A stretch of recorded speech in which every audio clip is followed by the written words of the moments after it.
Bentar ya. Alisa ada. Kila. Desti.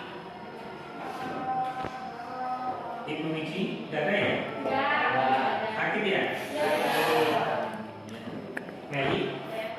Meli ada. Temu? Christian? Iya, Pak. Sally? Cindy? Iya, Pak. Windy? Iya, Pak. Ini bijinya kenapa sakit ya? Iya. Oke. Nanti ngirim kabar. Surat? Iya. Jadi, Ya udah, kalau seperti itu, marilah sebentar waktunya kita mendoakan kita yang sakit. marilah teman-teman kita berdoa untuk teman kita yang sakit agar diberi kesembuhan oleh Allah Subhanahu wa taala. Berdoa mulai.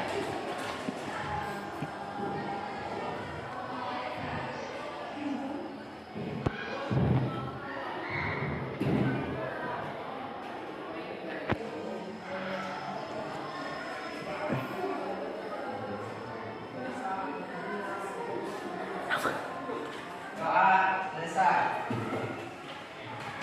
Baiklah, mudah-mudahan teman kita yang sakit segera diberi kesembuhan oleh Allah SWT. Amin. Baiklah, untuk hari ini silakan kalian mengeluarkan kertas satu lembar, ditulis nama, kemudian kelas, hobi, pelajaran yang disukai, dan siapa guru yang kalian sukai. Silakan.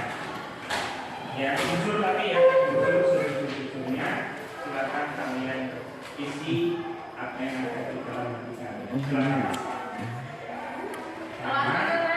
Nama, kelas, kemudian hobi, pelajaran yang disukai, guru favoritnya siapa.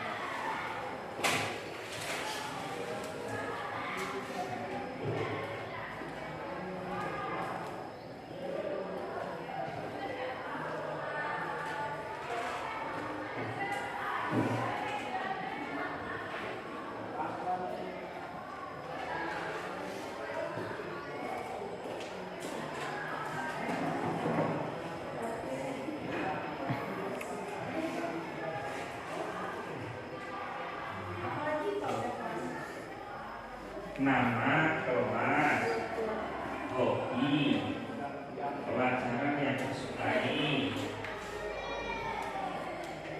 Ya, hobinya apa? Hobi kalian. Hobi itu kan sesuatu yang disukai, yang berkaitan dengan bakat yang disukai. Kemudian guru yang jadi favorit siapa?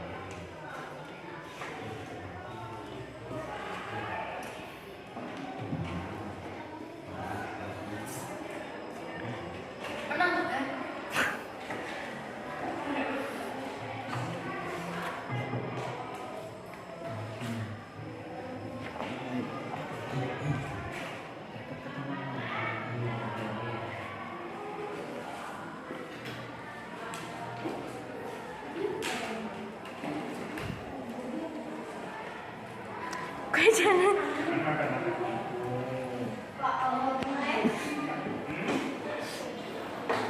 Hobinya main, ya main. Hobi makan? Emang kan Olahraga boleh, yang memang hobi olahraga, yang hobinya melukis ya boleh. Yang hobinya cerita ya cerita, yang hobinya ngobrol ya ngobrol. Sudah mati. 2, 3.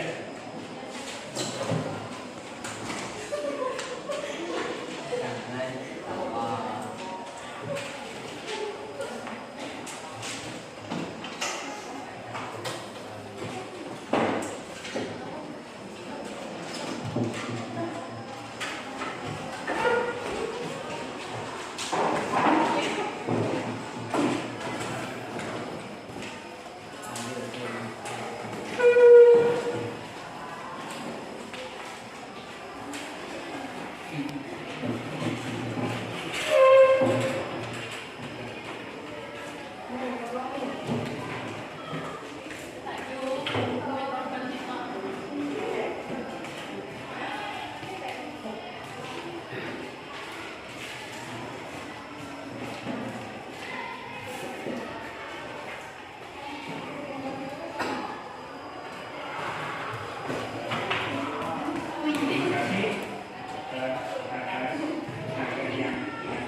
Kesiot.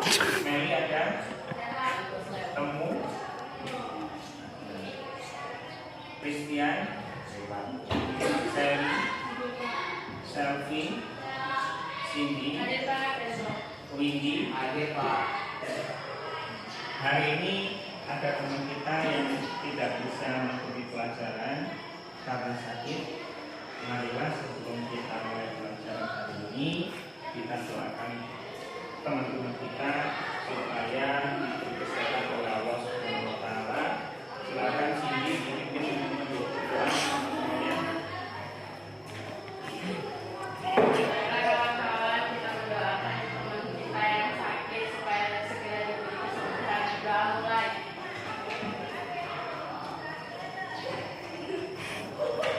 Doa selesai. Anak-anak, tempat kita ini atau negara kita ini belum 100% terbebas dari wabah COVID-19. Jangan lupa kita tetap menjaga kesehatan, menjaga protokol kesehatan yang kita kemudian menjaga kebersihan lingkungan termasuk kebersihan kelas. Ya, alhamdulillah kelas kita selalu bersih ya. Ini yang piket semuanya melakukan tanggung jawabnya semuanya. Ya. Ya, nggak pernah. Bersih sekali. Mudah-mudahan dengan menjaga kebersihan kita terhindar dari COVID-19. Amin. Nah, nanti kaji. Sudah, woi. Nah, dari kita hari ini kita akan membahas tentang letak Indonesia. Jadi negara kita merupakan negara yang berada di daerah khatulistiwa. Maka dengan kondisi tersebut negara kita negara yang beriklim tropis. Artinya negara kita ini mendapatkan sinar matahari sepanjang tahun. Ini letak secara astronomis. Kemudian secara letak geografis negara kita ini negara yang cukup strategis letaknya, yaitu di antara dua benua dan dua samudra. Silakan kalian perhatikan peta yang di sini. Lihat, ini peta dunia. Kita bisa lihat, kalian perhatikan. Ini letak posisi Indonesia. Dilihat dari letak negara-negara lain yang ada di sini. Ya. Ini kan. Silakan anak-anak membentuk 3 kelompok untuk bekerja kelompok mengerjakan tugas yang sudah ditetapkan. Silakan kelompok. 3 kelompok saja ya. Akan ada ya, tapi membuat bicara. Silakan jangan bantunya hanya 3 kelompok.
Kayaknya wajahnya mulai surut semua.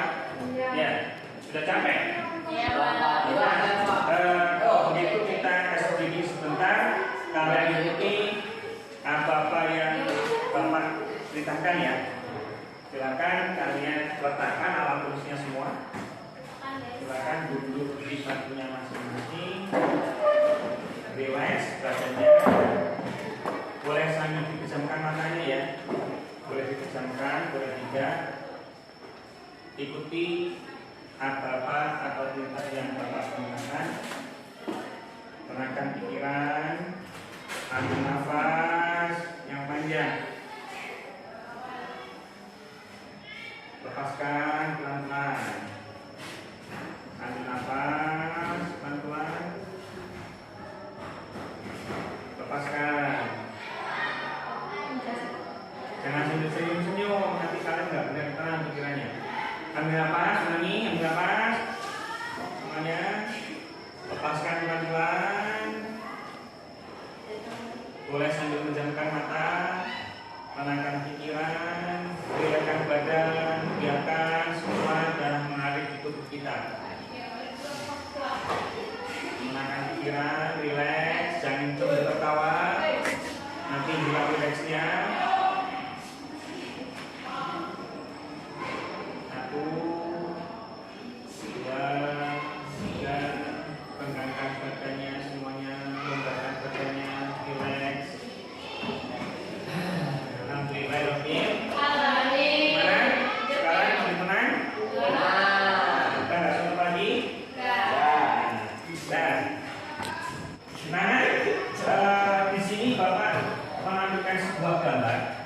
Ini gambar emoji ya. Ini kalian jujur hari ini seperti apa perasaan kalian hari ini. Di sini ada gambar nomor 1, gambar nomor 2. Ini gambar nomor 1 ini gambar orang yang tersenyum gembira. Kemudian gambar kedua ini orang yang lagi mewek. Jadi gambar yang ketiga ini matanya ada love merah. Berarti apa sudah? Kemudian sebelahnya yang nomor 4 ini gambarnya ada gambar orang yang ada love tapi lagi pecah. Artinya apa? Nah, sekarang kalian jujur, kalian ini perasaannya sekarang di gambar yang nomor mana?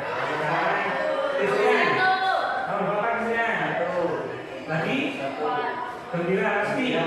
Gembira. Kenapa gembira hari ini Christian? Senang. Kamu sih nomor berapa nih? Nomor 1 gembira. Bella nomor berapa? 1 gembira juga. Kamu bisa? Nomor 1. Nomor 1 semua berarti lagi gembira semua ini. Nomor berapa Mel? Nomor 3 Mel. Lagi jatuh cinta. Nomor berapa Mel? 7. Nomor 2.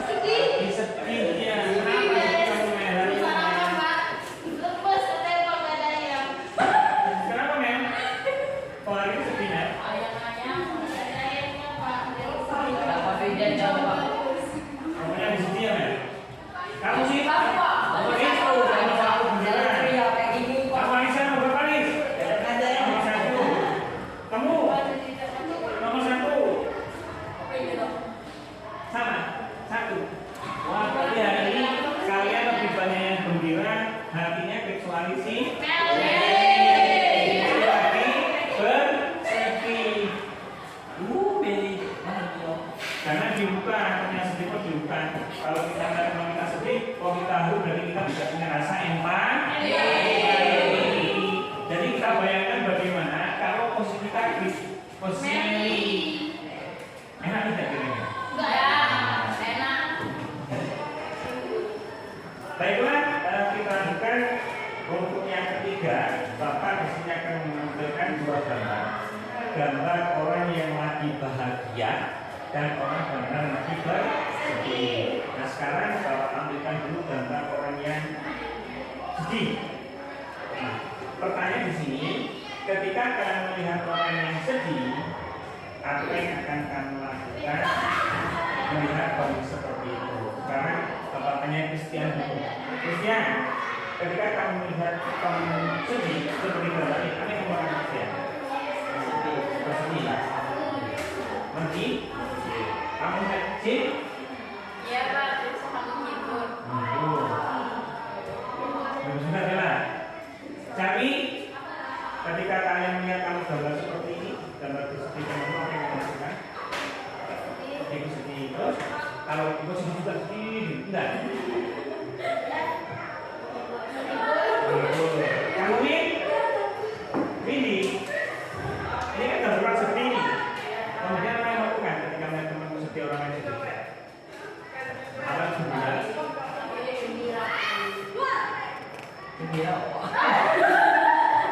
Kalau kita melihat ketika teman kita sedih, kalau kita bahagia, berarti kita tidak punya rasa empati.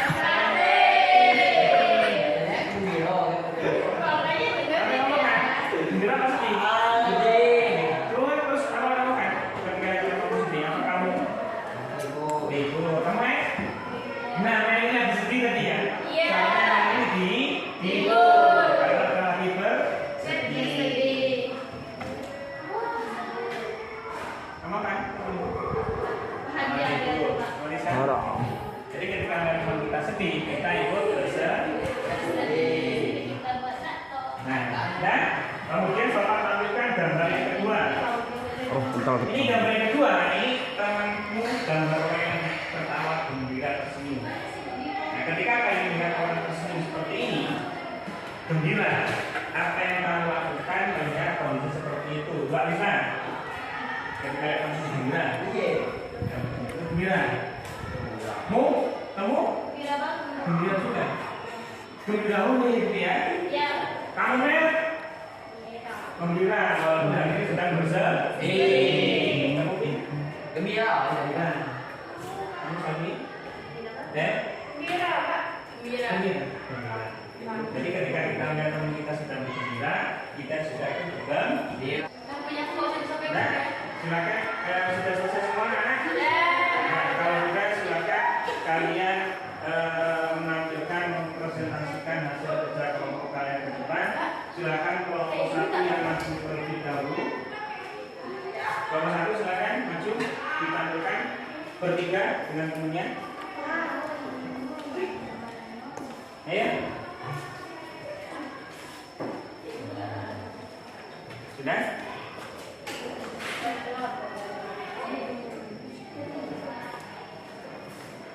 Jadi kelompok tiga, kelompok satu ini hasilnya berupa gambar bagian. Iya.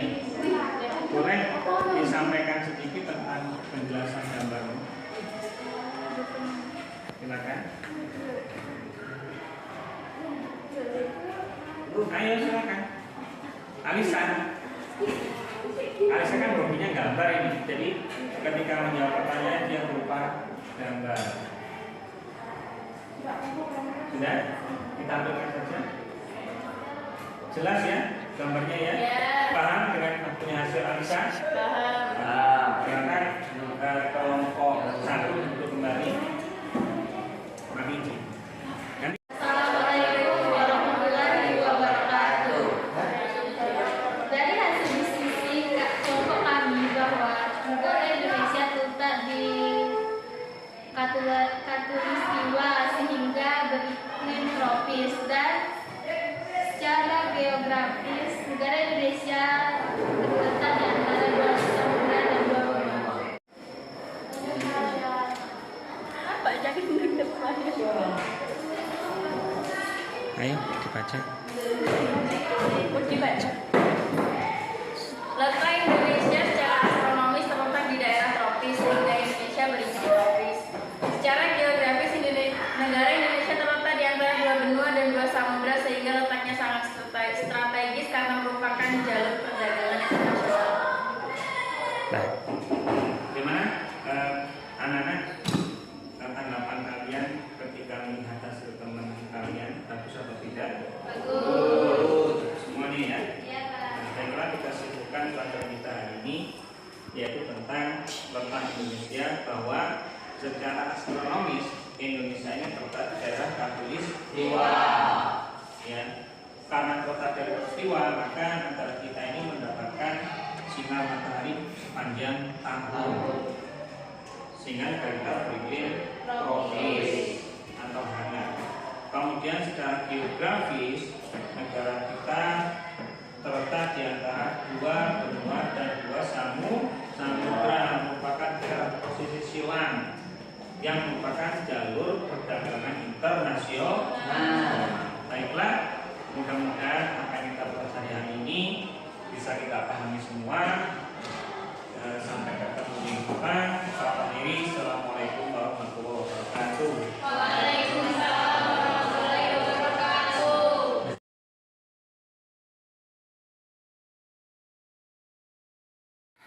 Assalamualaikum warahmatullahi wabarakatuh.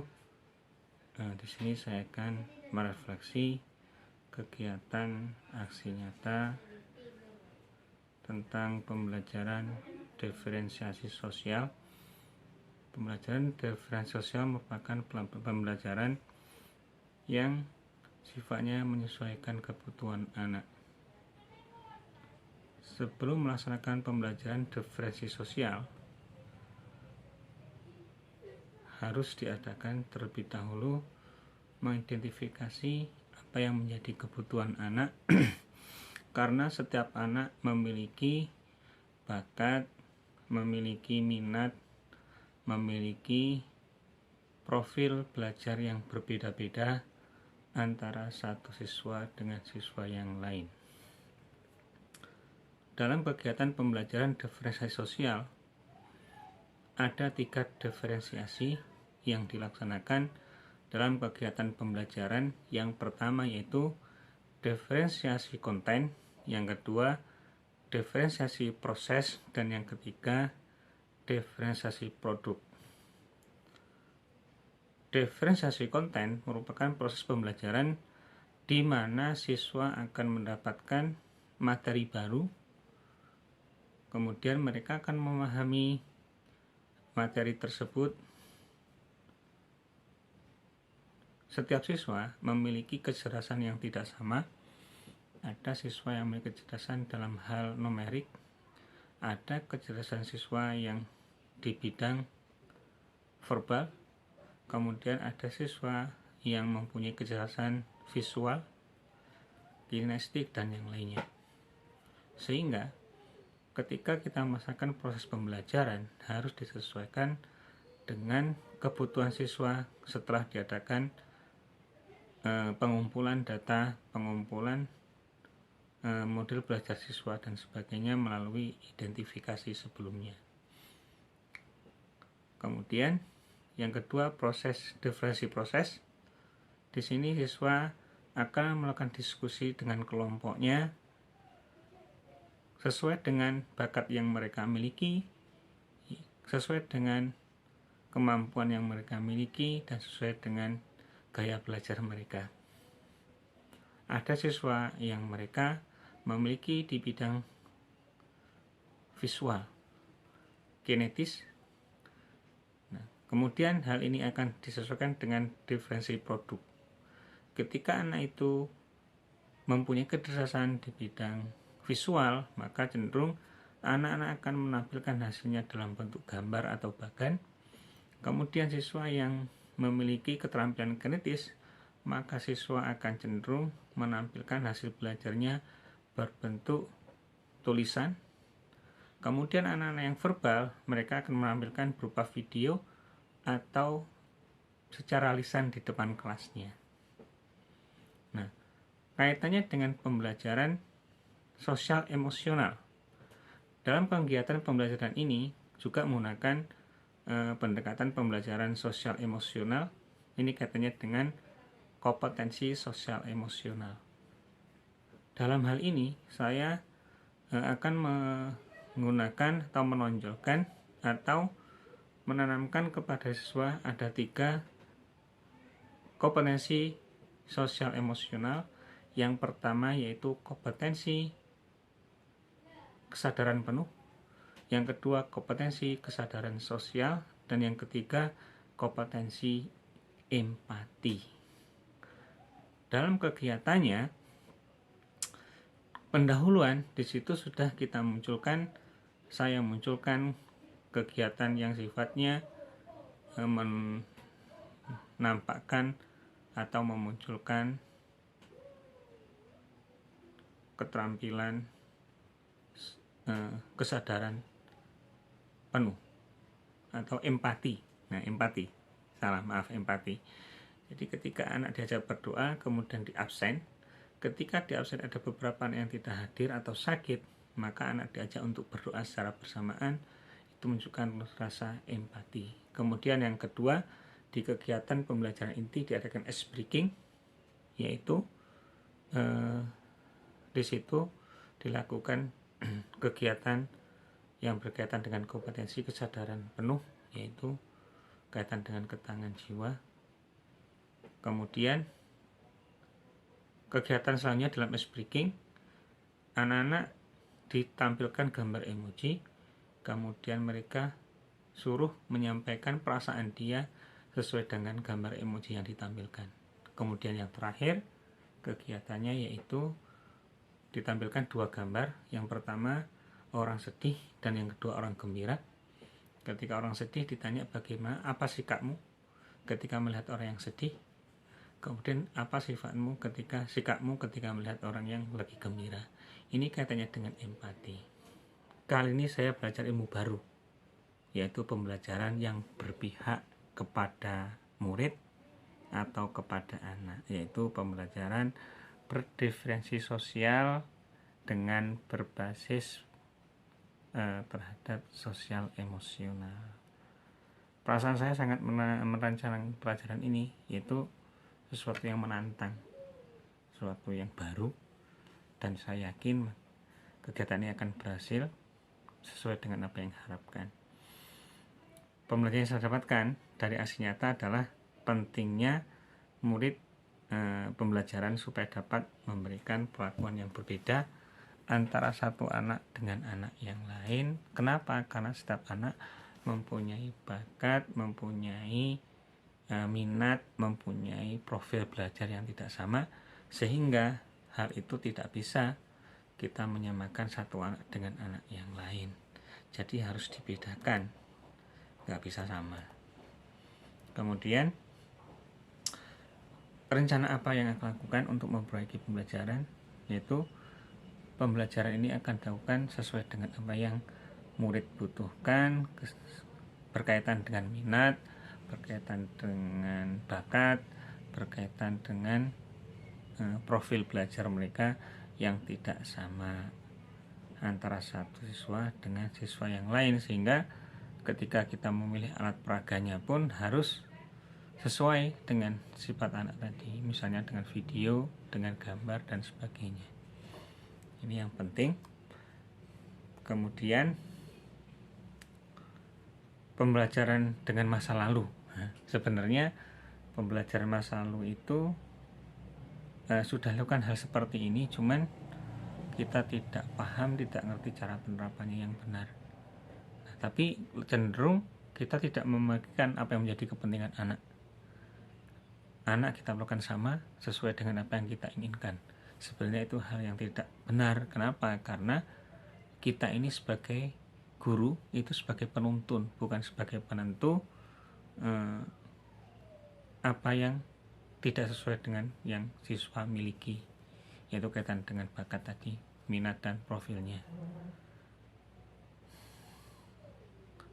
Targetnya yaitu mengubah paradigma dalam diri saya, pandangan ke depan. Kenapa? Karena setiap siswa tadi memiliki kompetensi yang berbeda, memiliki kemampuan yang tidak sama, profilnya berbeda. Itu yang menjadi paling pokok yang harus saya lakukan, yaitu pembelajaran yang berpihak kepada siswa. Kemudian kaitannya pembelajaran ini berguna bagi masa depan, iya pasti, karena pembelajaran ini sesuai dengan filosofi Ki Hajar Dewantara, yaitu pembelajaran yang sesuai dengan kodrat anak, yaitu kodrat zaman dan kodrat alam. Jadi anak itu bukan sesuatu seperti kertas kosong, tetapi mereka itu seperti kertas yang ada guratannya. Tugas kita menerangkan guratan yang baik dan membiarkan guratan yang samar, yaitu guratan yang samar, yaitu guratan yang tidak baik. Jadi bagaimana kita menciptakan suatu pembelajaran yang bermakna bagi anak, membentuk profil pelajar Pancasila.